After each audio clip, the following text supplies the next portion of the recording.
Hey guys, this is Airsoft and CT, and as you probably know, I'm heading down to the Guardian Centers in Perry, Georgia tomorrow for the Milsim West Caspian Assault event. Being that it's my second Milsim West, I've learned a couple of things from the last time that I'm definitely going to implement this time, and we'll kind of dive into that a bit. But first and foremost, let's go over what I'm wearing. The base uniform that I'm wearing is Flecktarn. Now, I roll with KvB, Kampfverband. I'm part of Gruppe, so our base camo is Flecktarn. My top is a Cry-Cut AC Flecktarn top from Cry Precision. In the top pockets, I have my notepad with my medical card, as well as my pen. And then in the other shoulder pocket, I have my Milsim West tourniquet. I'm running the Schar Einsatz Kampfhose, which these are the KSK combat pants. Not the Cry-Cut. I could use the Cry-Cut, but I don't have a kosher one right now. That's definitely a very rare item that I may purchase in the future. But in this, I have the knee pads, and then I have a bunch of snacks. I have a whole bunch of jerky sticks, Coca-Cola, MRE snacks, all in the side pockets that I'll be using there. For my belt, I have the Blackhawk Riggers belt in Coyote Brown. I prefer this over any kind of battle belt setup because it's very slim and minimalist, and I only really need to mount two things. First thing being is my holster setup. This is not a loadout video, so I'm not going to go through all the details, but I've got my holster, and then my TIP-15 thermal identification panel, really just for kosherness, nothing really outside of that. Going down to what I'm wearing on my feet, footwear is super important, especially in a crazy environment like this. So I've got really nice socks. These are the Fox River ones. To go along with my Salomon Gore-Tex boots. I don't remember the exact model off the top of my head, but those things are fantastic, waterproof, never had an issue with them. And yeah, so the Salomons can definitely recommend. And I do have some extra pairs of socks. According to the tax op, you do need them. So I have a few extra pairs of these, as well as some other generic, I believe, smart wool socks. Now, as you know, this event is going to get really cold. So I have some thermal underpants. These are the Marine Corps ones. They're super warm and very slim, so they fit well under these Einsatz Kampfhose, because these definitely run a little bit tight, which is good. I prefer them that way so they're not baggy, but I need to have a small pair of underwear underneath. I'm wearing mechanics gloves. These are the old school, just generic mechanics gloves. Definitely don't see these for sale anymore. I actually picked these up for like $5, super proud of that. But those are great gloves that I'm gonna be using. And then I've also got the Bundeswehr Tropen shirt. This goes underneath everything. This is an excellent moisture wicking layer, and I have this to kind of keep me warm. I also have a thermal shirt that you'll see in my pack, but we'll get to that later. As for the head, there's one setup that I've used that works beautifully. First and foremost, I've got the Potomac lightweight balaclava. This one is in sand. This is kosher for KSK, and it's super comfortable.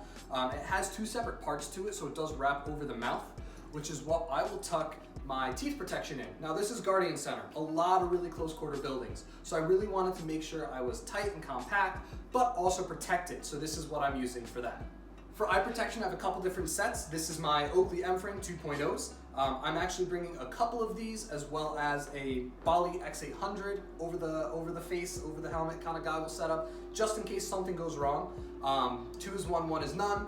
So I'd rather have at least a couple sets of eye pro for me or my buddies if something goes wrong. Next, for hearing protection, I have my Peltor Contact 2s. These are the dual conversions, brand spanking new. These things I've used only a couple of times, and they work beautifully, flawlessly, no problem. I wish they weren't the dual conversion, but I got them for like $100, so I'm not going to complain there. Hopefully I'll be able to swap them out for some of the KSK ones or just normal Contact 2s, single comp specifically. And certainly last but not least, on my head is my helmet setup. This is the MSA TC APH. I've got a normal pad system in there. I've got an OpsCore H-Nape in there. I have a Surefire helmet light, an MS2000 strobe, and then of course my Lucy mount. KvB is known for their night stuff, so my pride and joy, of course, is my Lucy NVG system. Now, I've got this fully protected. I've got lens protectors on everything, so there's no concern of this getting like damaged when I'm using it. Super excited. It's my first event that I'm actually gonna be able to use these, and hopefully you guys will see a review in the coming future, kind of like an overview of this night vision system. Now, to go over my plate carrier system, this thing is hefty. This weighs about 30 pounds, all loaded and everything up. I'm gonna give you guys a very brief overview of some of the cool stuff that I've added. If you do wanna see my plate carrier setup, check out the last video I did. But this is just a general overview of what I got. Got 3 single mag pouches, a pistol mag pouch, double mag pouch, a grenade pouch, GP, my Lucy night vision pouch that I'll keep those in, as well as my medical pouch. Got a TCI mask that connects to my radio pouch up front, and I've got kind of just my antenna head sitting in there, my 3-liter hydration bladder, which is a source one in the hydration pouch, as well as a quad grenade pouch with my Petzl Cortex lightweight gloves attached with an S-beaner on the back, really just in case I wanted to switch gloves or something happened, I don't know, but they're there, readily available and it's kosher too. Some of the big changes I've made include this TK5 push-to-talk. I'm still waiting for the FL4 D2 KSK, I believe it's called. And that's the push-to-talk kind of wire assembly that attaches to the radio, push-to-talk, and then the headset. And the other thing I've got in here, the reason it's so heavy is because I actually have plates in here. Let me pull those out and show you what those are. So as you guys may have seen from my overview of the real Linderhof Tactic Gen 3, this is the BSST SK1 soft armor plate. And I'm using these as a backer for these SK4 plates. Multi-curve, got some really cool letters on them. That's all I'm gonna say about that. So now goes to my rifle setup. I have my G36 KA1 with an EOTech 5.52, LLM01, foregrip, KAC rail, MP7 sights, KSK top rail, and I use the Magpul G-Mags in there. This is all held up with my VTAC Mark II wide padded sling.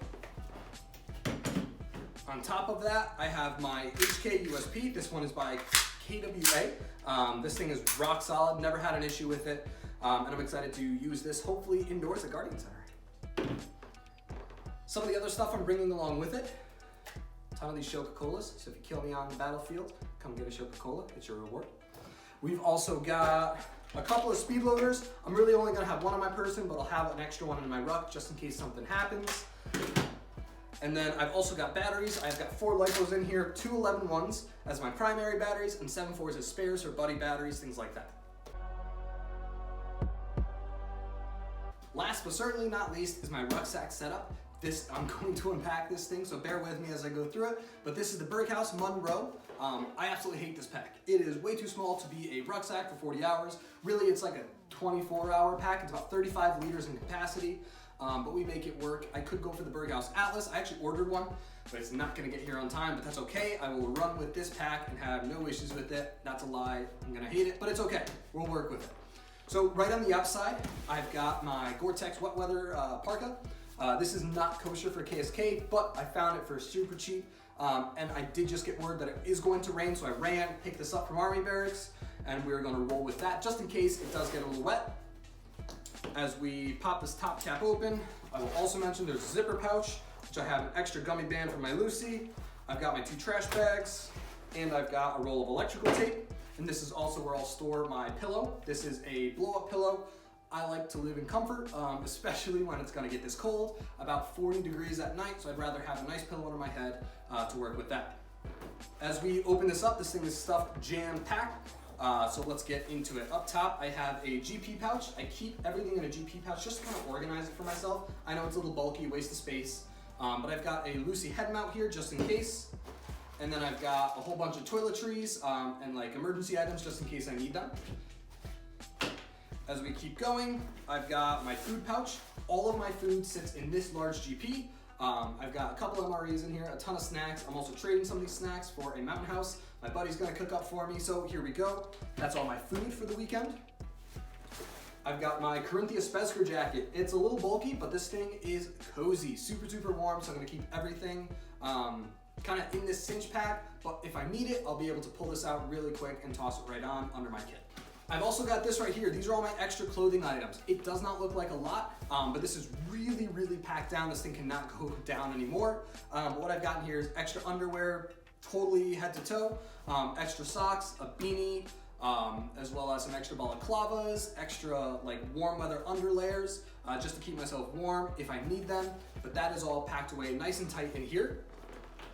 And that gets to the last few items. First and foremost, I'm going to pull this out. Now this is one of the lessons I took from going to another Milsim West. When you sleep, you are gonna get cold. So I'd rather be as warm as I possibly can. This is the reason I hate this rucksack, is because it is way too small. This is a British copy of the Corinthian Defense 4.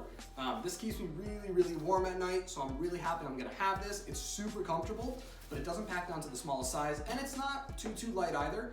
So this is the bulk of what the rucksack is carrying. In fact, as you can see, it takes up the majority of it, but I'm willing to make that sacrifice as long as I have a comfortable night's sleep, if we're even gonna sleep.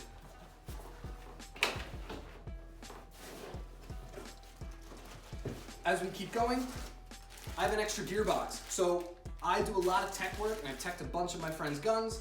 God forbid someone's gun goes down. This is an Aries style gear box, literally 2 pins in, 2 pins out, and we're good to go. So just in case someone needs this, I do have an extra gear box rather than having to tech on the field, as I know some of our guys do, but I'd rather have it be nice and simple just like that to work with. And then I have my Bundeswehr isomat. This is a foldable one. It fits right inside the rucksack.